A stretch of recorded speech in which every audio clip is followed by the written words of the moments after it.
MPDO కార్యాలయంలోను ఈరోజు మనము ఈ కరోనా పైన తీసుకోవాల్సినటువంటి భవిష్యత్తులో ఎలాంటి జాగ్రత్తలు అనే విషయం నిమిత్తమై మనము ఈ కార్యక్రమాన్ని నిర్వహించడం జరిగింది. ఇప్పుడు మనతో పాటు అనంతసాగరం మండల గవర్నమెంట్ డాక్టర్ గారు మాట్లాడుతూ వారితో పనిచేస్తున్నాం. నమస్తే డాక్టర్. లాక్డౌన్ పీరియడ్ నుంచి ఇప్పటి వరకు మీరు చాలా కార్యక్రమాలు చేశారు. ఒక మహిళని కూడా మీరు ఆలోచించకుండా రాత్రులు చాలా కష్టపడి పనిచేస్తున్నట్టు మా వాళ్ళు చెప్తున్నారు. మీరు ఒక ప్రభుత్వ ఉద్యోగ ధర్మంగా చేశారా? మీ ఉద్దేశపూర్వకంగా ఇంత కష్టపడ్డారు? ఉద్యోగ రీత్యా అన్నప్పుడు it's responsibility. Finally it's my ఈ మండలంలో ఉండే వాళ్ళ ఆరోగ్యానికి సంబంధించిన ప్రతి ఒక్క విషయం it's my responsibility. I felt it's my responsibility even including my orders. Okay, మీకు చిన్నపిల్లలు ఉన్నారని తెలుస్తుంది. ఒక బాబు అండి, 2 years. అదే ఇప్పుడు మనకు ఇచ్చేటువంటి ఇన్స్ట్రక్షన్స్ చిన్నపిల్లలకి వృద్ధులకి ఈ కరోనా టైంలో చాలా ఇబ్బందికరంగా ఉంది. ఇమీడియట్గా వాళ్ళకి సోకే అవకాశం ఉంది. అలాంటప్పుడు చాలా జాగ్రత్తలు పాటించాలి అని చెప్పి చాలామంది నీళ్ళని కష్టపడి కరోనా బాధిందని చాలా ఇబ్బందులు కోలుకోవడం జరుగుతుంది. ఇలాంటప్పుడు మీరు పేరెంట్స్ ఉంటారు, అత్తమామలు ఉంటారు, చిన్నపిల్లలు, మరి మీరు ఎలాంటి జాగ్రత్తలు తీసుకుంటూ ప్రజానికాన్ని సేవ చేశారు? ఒకటే అండి, మనకి వైరస్ స్ప్రెడ్ అయ్యేది ఎదుటి వారి డ్రాప్లెట్స్ ద్వారా వచ్చే వైరస్ మన శ్వాసకోశ నాళాల్లోకి వెళ్ళడం, మన లోపలికి కంటి ద్వారా కానీ, ముక్కు ద్వారా కానీ, నోటి ద్వారా కానీ ఆ డ్రాప్లెట్స్ ఆ వైరస్ మనలోకి స్ప్రెడ్ అవుతే మనం ఇన్ఫెక్ట్ అవుతాం. లేదా మన చేతి స్పర్శ ద్వారా అలాంటి డ్రాప్లెట్స్ మనం చేయగలిగినప్పుడు ముక్కు వరకు మాస్క్ వేసుకొని, నోరు ముక్కు కవర్ చేసుకొని మాస్క్ వేసుకోవడం. ఏదైనా వస్తువు తాకినట్టు కానీ ఏ పని చేసినా కానీ 15 నిమిషాలకు ఒకసారి 20 నిమిషాలకు ఒకసారి శానిటైజర్ చేసుకోవడం. ఈ రబ్ చేసుకోవడం ద్వారా వైరస్ మన లోపలికి మేము ఇన్ని రోజులు 100 మందికి టెస్ట్ చేసినప్పుడు కూడా అందరూ పాజిటివ్ కేసులు కూడా వాళ్ళు పాజిటివ్ లేదు మేము టెస్ట్ చేసినప్పుడు తెలియదు. వాళ్ళు వచ్చి అక్కడ కూర్చున్నప్పుడు వాళ్ళని డైరెక్ట్గా ఫేస్ చేసి టెస్ట్ చేసినా కానీ మేము ఇన్ఫెక్ట్ అవ్వలేదు. ఎందుకంటే తీసేటప్పుడు కూడా అతి జాగ్రత్తగా ప్రికాషన్స్ తీసుకొని తర్వాత శానిటైజర్స్తో ఫుల్ వాష్ చేసుకొని ఎవరితో మాట్లాడినా ఎవరికి ఎక్స్పోజ్ అయినా కానీ ఫుల్ మాస్క్తో ఉండడం వల్ల మాస్క్ హ్యాండ్ శానిటైజర్ ఈ రెండే మనకి వైరస్ నుంచి కాపాడగలరు. ఏ వ్యక్తితో అయినా సరే సోషల్ డిస్టెన్స్ ఈ 3 పాటిస్తే ఎలాంటిది. మేము ఇప్పటికీ 1000 పైగా 1500 పైగా టెస్టులు చేసాం. ఈ మధ్య ఇంకా రీసెంట్గానే 1000 చేస్తున్నాం. 2000 టెస్టులు చేసినా కానీ మేము ఆ బారిన పడలేదు. కొంతమంది జాగ్రత్తలు పాటించని వాళ్ళు ఫీల్డ్ లెవెల్లో ఉన్నారు. కొంతమంది 8-3 పాజిటివ్ వచ్చింది, అదందరికి తెలిసిన విషయం. వాళ్ళు అడిగిన దాని ప్రకారం వాళ్ళు కొన్నిసార్లు మాస్క్ ధరించకపోవడం, ఎక్స్పోజ్ అవ్వడం, దగ్గర ఫ్రెండ్స్ దగ్గర ఉన్నప్పుడు మేమే కదా కలిసి ఉండడం, అలా ఉన్నప్పుడు లేదా బస్సులలో ఆటోలలో జర్నీ చేసిన వాళ్ళు మాత్రమే ఎక్స్పోజ్ అయ్యారు. విత్ ఈ ప్రికాషన్స్ తీసుకుంటే మనం ఖచ్చితంగా ఎక్స్పోజ్ అవ్వం. దానికి ఎగ్జాంపుల్ నేను మా స్టాఫ్. మరి గ్రామీణ ప్రాంతాల్లో చురుగ్గా తిరుగుతూ మరి మీరు అహర్నిశలు చాలా కష్టపడుతున్నారు. How do you feel? Finally it's my responsibility. Cases తక్కువగా ఉంటే దాంట్లో స్వార్థం అనుకోవచ్చు, ఎక్కువగా ఆరోగ్యంగా ఉంటే నాకే మంచిది. ఎక్స్పోజ్ అయ్యి వాళ్ళు డిసీజ్ అయితే నాకే కష్టం. సో సింపుల్ ఏంటంటే వైరస్కి ఎక్స్పోజ్ అవ్వకుండా చూసుకోవాలి. ఎక్స్పోజ్ అయిన వాళ్ళని ఇమ్మీడియట్గా ఐడెంటిఫై చేసి వాళ్ళకి ఇమ్మీడియట్గా ట్రీట్మెంట్ ఇవ్వగలిగితే వాళ్ళు రికవర్ అవ్వగలరు. మనము బిలో 60 years అయితే ఇమ్యూనిటీ కొంచెం బాగానే ఉంటుంది, బీపీ షుగర్ లేదు. అబో 60 వాళ్ళని మేజర్గా కాన్సన్ట్రేట్ చేయడం జరిగింది. కొద్దిగా ఈ మధ్య ఒక నెల రోజుల నుంచి అందరూ పరీక్ష చేయించుకోవడానికి, కరోనా పరీక్ష చేయించుకోవడానికి పాజిటివ్ వస్తే సమాజంలో ఎలా అవాయిడ్ చేస్తారో, లేదంటే హాస్పిటల్ తీసుకెళ్ళి అక్కడ అడ్మిషన్లో పెడతారు, ఐసోలేషన్లో ఉండాల్సి వస్తుంది అనే దాంట్లో కొంతమంది టెస్ట్ చేసుకోవడానికి నిరాకరించున్నారు. తర్వాత ఎంపీడీఓ గారి సాయంతో, తహసీల్దార్ గారి సాయంతో వాళ్ళందరినీ వాలంటీర్ గారు మోటివేట్ చేసి ఇప్పుడు టెస్టులు చేయడం జరుగుతుంది. ఈ మధ్య చిల్డ్రన్స్ కూడా స్కూల్స్ స్టార్ట్ అవుతున్నాయి. పిల్లలు కూడా ఎక్కువ ఎక్స్పోజ్ అవుతారు. వాళ్ళు మాస్క్ అంతలా ధరించలేకపోవచ్చు. ముందే స్క్రీనింగ్ చేసి టెస్ట్ చేసి ఏదైనా లక్షణాలు ఉండే వాళ్ళని ఐసోలేషన్ చేసి వాళ్ళకి ట్రీట్మెంట్ ఇచ్చి నయం చేయాలనేది ఒకటి టార్గెట్. ఫస్ట్ ముందు రికగ్నేషన్ చేయాలి. వైరస్ తాకకుండా చేయగలిగింది ఏంటి? కరోనా లక్షణాలు ఉండేవాళ్ళు కానీ కరోనా బారిన పడిన వాళ్ళు కానీ ఫస్ట్ సపరేట్ చేసి వాళ్ళకి నయం చేస్తే వాళ్ళ ద్వారా ఒక 100 మందికి స్ప్రెడ్ అవ్వకుండా ఉంటుంది. అదొకటే టార్గెట్. అది చేయడానికి పరీక్షలు చేసుకోవాలి, ముందుకు రావాలి. వచ్చిన వాళ్ళు జాగ్రత్తలు పాటించి నయం అవుతే వాళ్ళ కుటుంబం సురక్షితంగా ఉంటుంది, వాళ్ళ పక్క కుటుంబాలు కూడా సురక్షితంగా ఉంటుంది. ఇది తెలుసుకున్న రోజు ముందుకు వస్తారు పరీక్ష. ఇప్పుడు గ్రామీణ ప్రాంతాల్లో సీజనల్గా వర్షాలు అవన్నీ వచ్చినాయి, నీళ్లు బాగా స్టోరేజ్ అయ్యాయి, మొక్కలన్నీ పెరుగుతున్నాయి.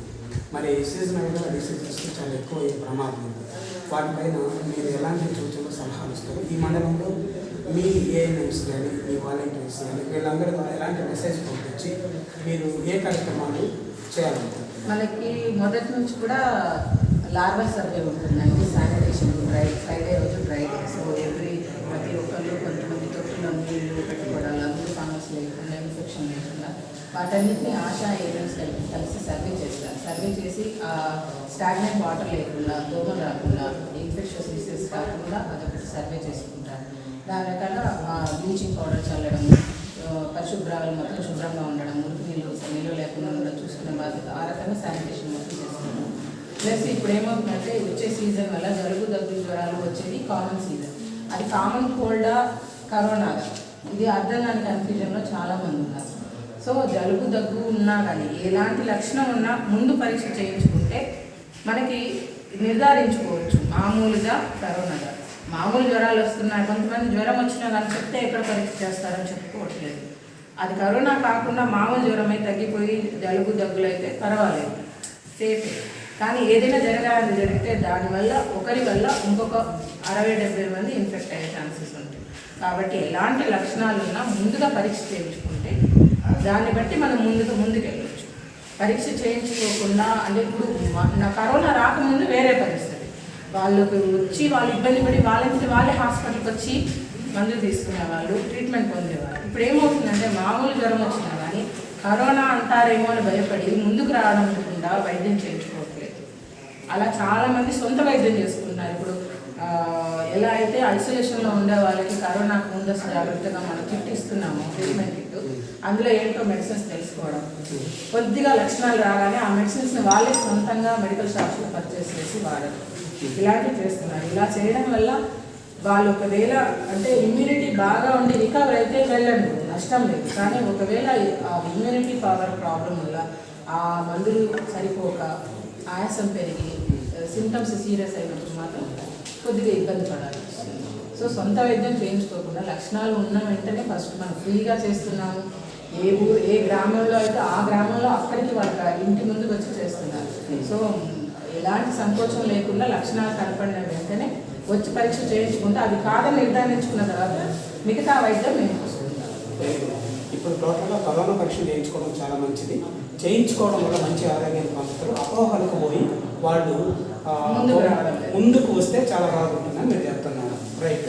తర్వాత ఇప్పుడు కొంతమంది అభిప్రాయం గవర్నమెంట్ ఆసుపత్రిలో ఇచ్చేటువంటి మందులు సక్రమంగా పనిచేస్తాయో లేదు, అందుకు ప్రైవేట్ వైద్యం చేయించుకుంటే బాగుంటుంది అని అంటున్నాను. దానికన్నా మెడిసిన్ ఏదైనా మెడిసిన్ అయినండి, కంపెనీస్ మారుతాయండి. ప్రైవేట్ కంపెనీలో ప్రైవేట్ హాస్పిటల్లో ఇచ్చే మెడిసిన్ కాస్ట్లీ ఉండొచ్చు. మనకి గవర్నమెంట్ ప్రజలకు అందుబాటులో ఉండేది తక్కువ కాస్ట్కి మన గవర్నమెంట్ ఇస్తున్నట్టు మందులో ఎలాంటి తేడా ఉండదు. ఒక్కొక్క బాడీ ఒక్కొక్కలా రియాక్ట్ అవుతుంది. సో కొంతమందికి జ్వరం వస్తే 2 రోజుల్లో తగ్గుతుంది వాళ్ళ ఇమ్యూనిటీ బేస్, వాళ్ళు తీసుకునే ఆహారం, వాళ్ళు ఉండే పరిసరాలు, వాళ్ళ శరీర తత్వాన్ని. కొంతమందికి 4 రోజుల్లో తగ్గుతుంది. సేమ్ మెడిసిన్, కాకపోతే ఎందుకు డిఫరెన్స్ ఉందంటే ఒక్కొక్క మనిషికి ఒక్కొక్క పరిస్థితుల ప్రభావం కావచ్చు, వాళ్ళ అవసరాలు కావచ్చు, వాళ్ళు తీసుకున్న ఆహారం కావచ్చు, శరీర తత్వాన్ని బట్టి రికవరీ అనేది ఉంటుంది. సో దాన్ని బేసి కొంతమందికి కొన్ని డ్రగ్స్ వల్ల ఆల్రెడీ అంటే ఒకసారి మనం ఒక సెఫిక్సిమ్ అనే ట్యాబ్లెట్ రాస్తే మళ్ళీ హాస్పిటల్కి రాకుండా నెక్స్ట్ టైం ఆ ట్యాబ్లెట్ వేసుకుంటే తగ్గింది అని రిపీటెడ్గా అదే మాత్రమే ఎక్కువ సార్లు వాడుతూ ఉంటారు. దానివల్ల రెసిస్టెన్స్ వస్తుంది. నెక్స్ట్ టైం అది వేసుకున్నప్పుడు పనిచేయదు. అప్పుడేమనుకుంటారు ఈ మాత్ర వేసుకుంటే పనిచేయదు. అలా కాదనమాట. డాక్టర్ ప్రిస్క్రిప్షన్ మీద ఎలాంటి ఇన్ఫెక్షన్ వచ్చినా ఎలాంటిది వచ్చినా డాక్టర్ ప్రిస్క్రిప్షన్ మీదే తీసుకుని వాడితే డెఫినెట్గా రికవరీ ఉంటుంది. ఏ మెడిసిన్ అయినా ఒకటి, గవర్నమెంట్ అయినా సరే ప్రైవేట్ అయినా సరే ట్రీట్మెంట్ ఒకేలా ఉంటుంది. ట్రీట్మెంట్లో మార్పు ఉండదు, పేర్లు మారుతాయండి. సరే, ఇప్పుడు మీరు ప్రజలకు ఇచ్చేటువంటి భవిష్యత్తులో ఎలా ఉండాలి, ఎలాంటి ఆహార పదార్థాలు తీసుకోవాలి, ఎలాంటి జాగ్రత్తలు తీసుకోవాలి, ఎలాంటి జాగ్రత్తలు తీసుకుంటే ఆ కరోనా వారిని పడకుండా జాగ్రత్తగా ఉండగలము అనే ఉద్దేశంపైన మీరు ఎట్లాంటి సూచన సలహాలు ఇస్తారు?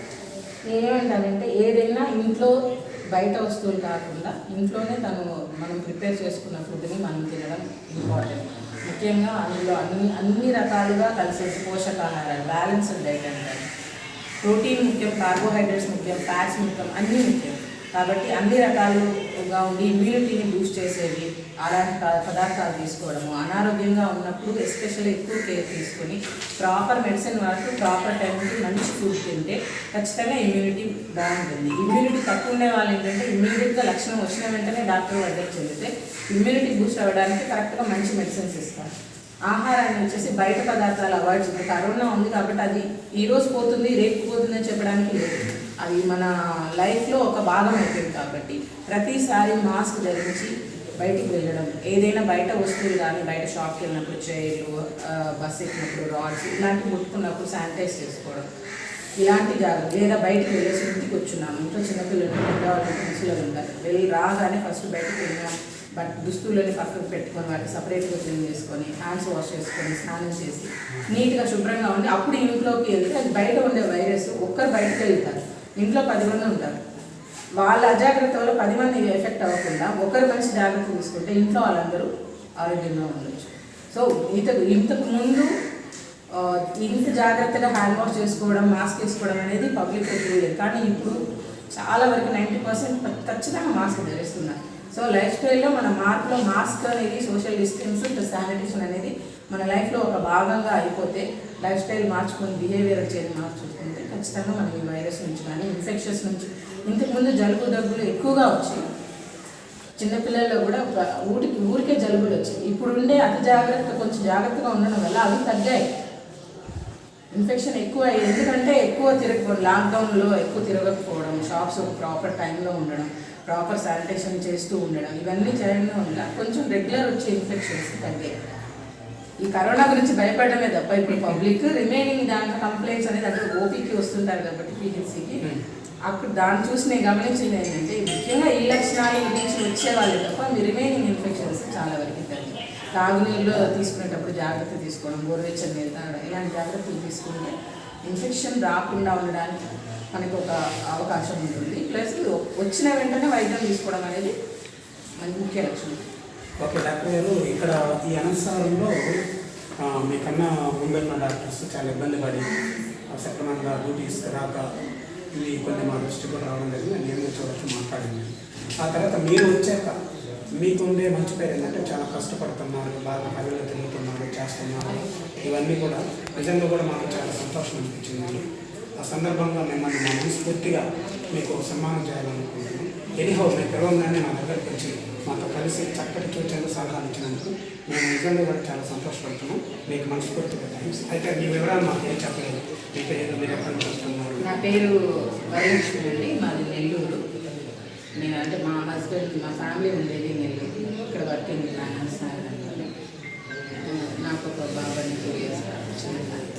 మా పేరెంట్స్ కూడా, మా హస్బెండ్ పేరెంట్స్ కూడా డాక్టర్స్, చిన్నపిల్లల డాక్టర్స్.